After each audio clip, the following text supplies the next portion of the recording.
Gomradiha, August Carja, Fáilte G and Kevin Clan, Lasair Dhearg. As we stand here at the Harvesting Plat this Easter Monday, we not only remember the women and men that went out to take on the British on Easter Monday 1916, but all those who fought and died during the many armed struggles before and since.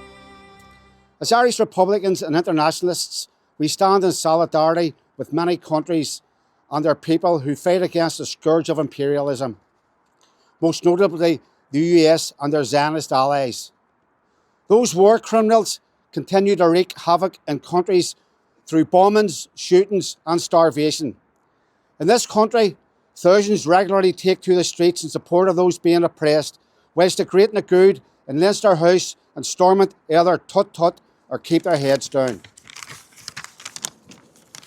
Despite what we are facing, we will not be cowed, and we in Lasair Dhearg stand with like-minded people in the pursuit of a socialist republic.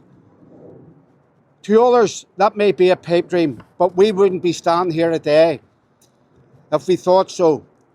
When we leave this cemetery today, we are in no doubt that simply taking of struggle isn't enough, and I would encourage all to take part in your local community activism and not simply sit behind a desk. I'd finish with this fitting quote by James Connolly. If you strike at, imprison or kill us, out of our prisons or graves, we will still evoke a spirit that will thwart you and perhaps raise a force that will destroy you. We will defy you. Do your worst.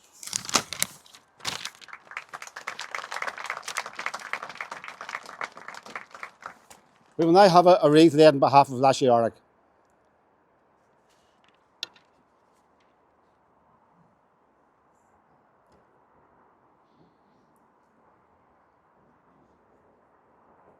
And another one by political ex-prisoners.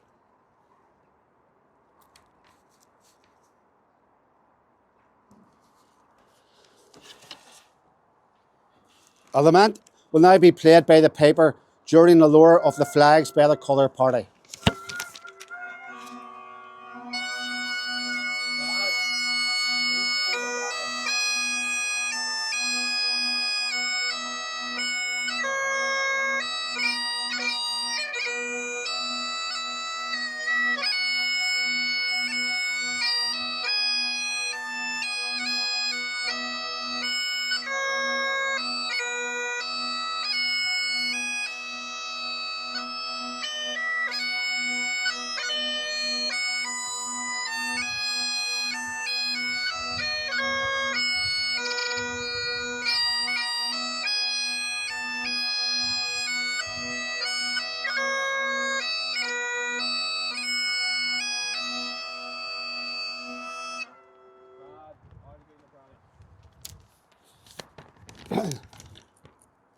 The proclamation will now be read by Belfast Chairperson of Lasair Dhearg, Amy Margaret.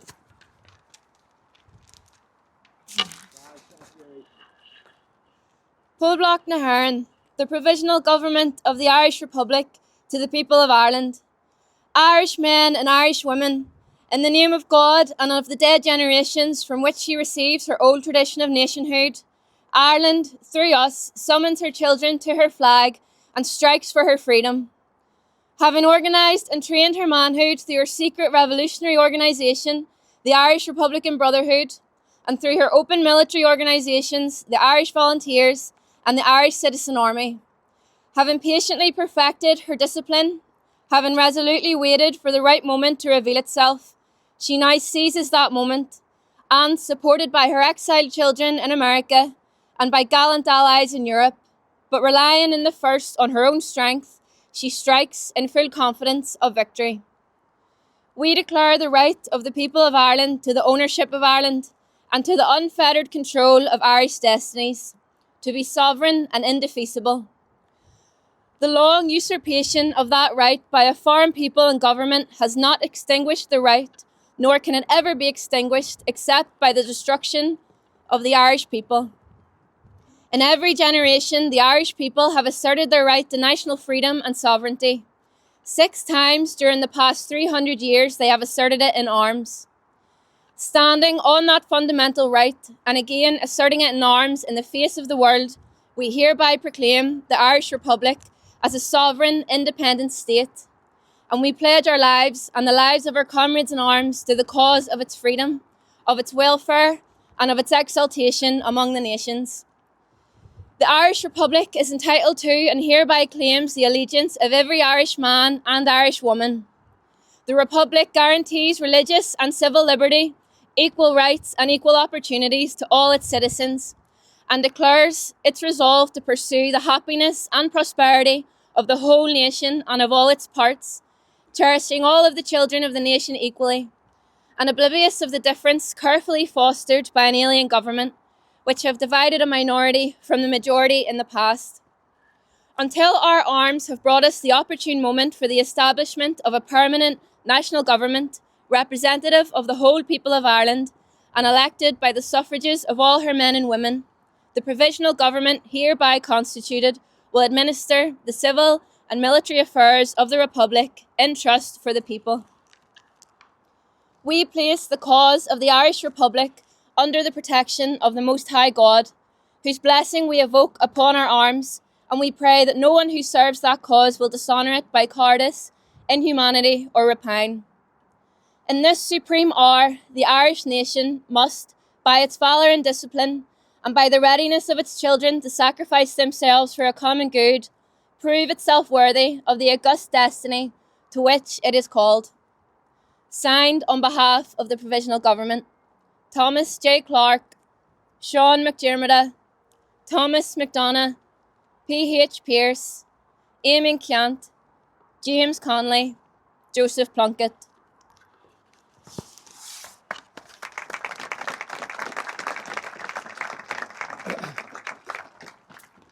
Our main speaker today is a founding member of Lasair Dhearg, Belfast man, Ciarán O'Brien.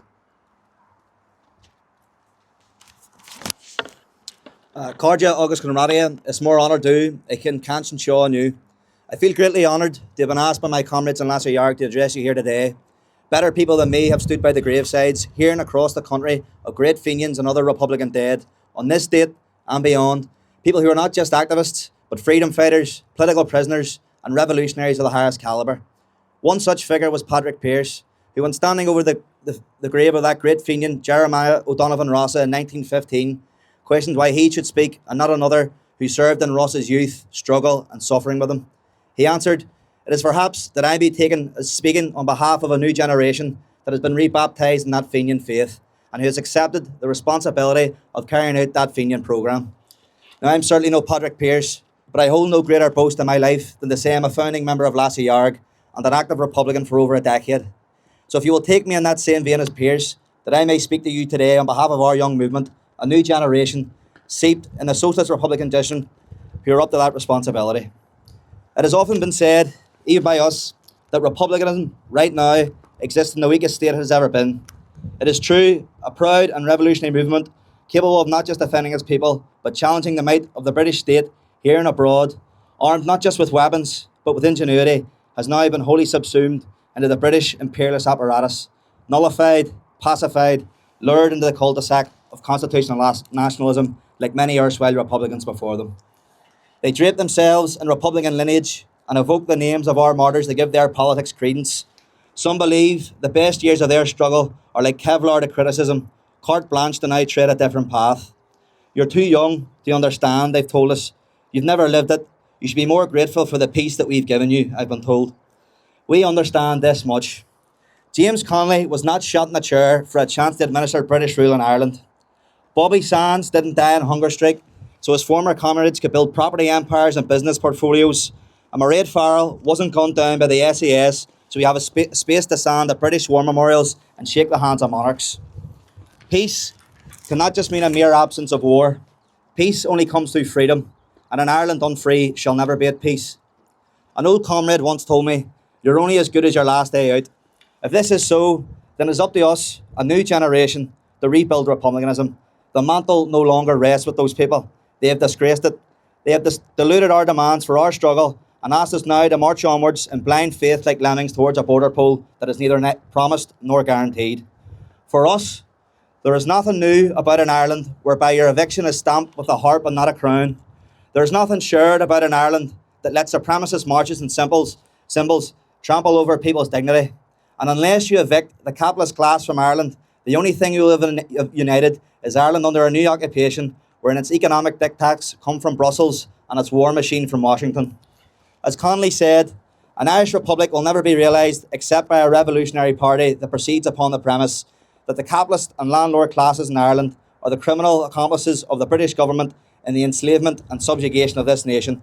Such a revolutionary party must be socialist, and from socialism alone can the salvation of Ireland come. They may deliver their united Ireland, but they will never lead us to a republic.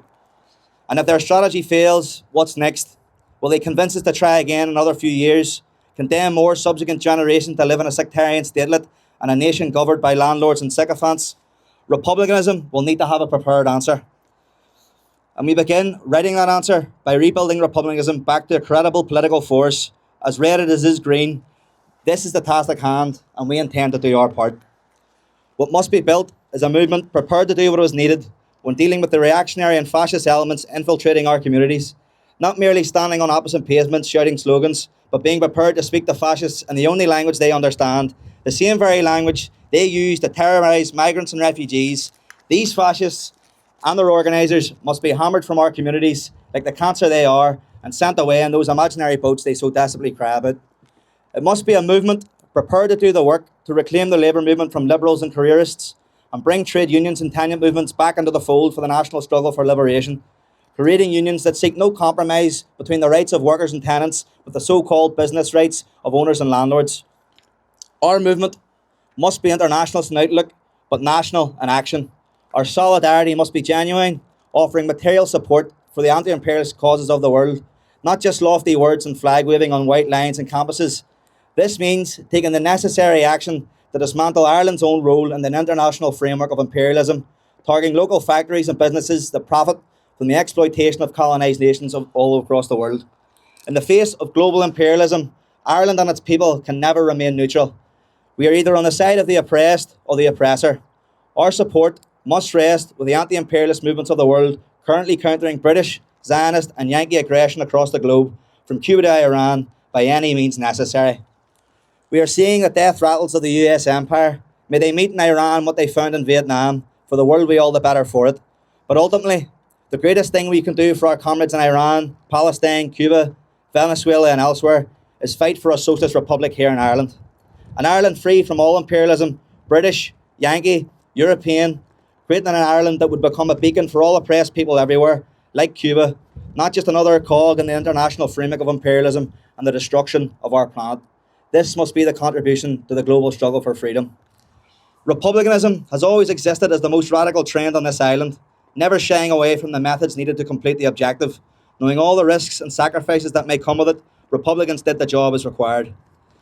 We are under no illusion that this can be done alone. Others must join us on that path, and we must join others. Cooperation is a prerequisite, trust a requirement, solidarity a necessity. A unity of ideas exists among the Republican spectrum, absent of the cooperation so desperately needed. Irish Socialist Republicans must now commit to a unity of purpose. This is the rebuilding of republicanism. This will take hard work and great sacrifice, much of it at great personal risk. We do not crave war or violence, but we understand what must be done to seek a world free of it.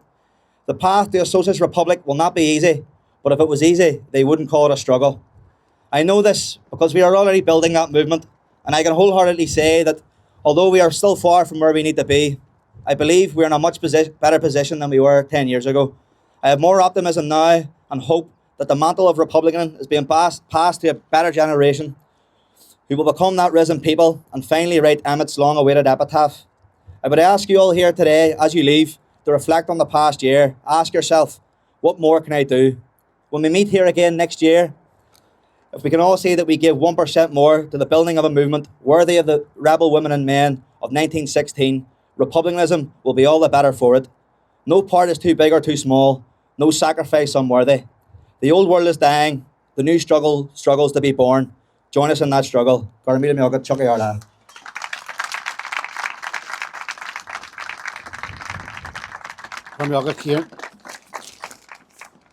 So just call on the colour party to fall out. So Garamila Mayogov.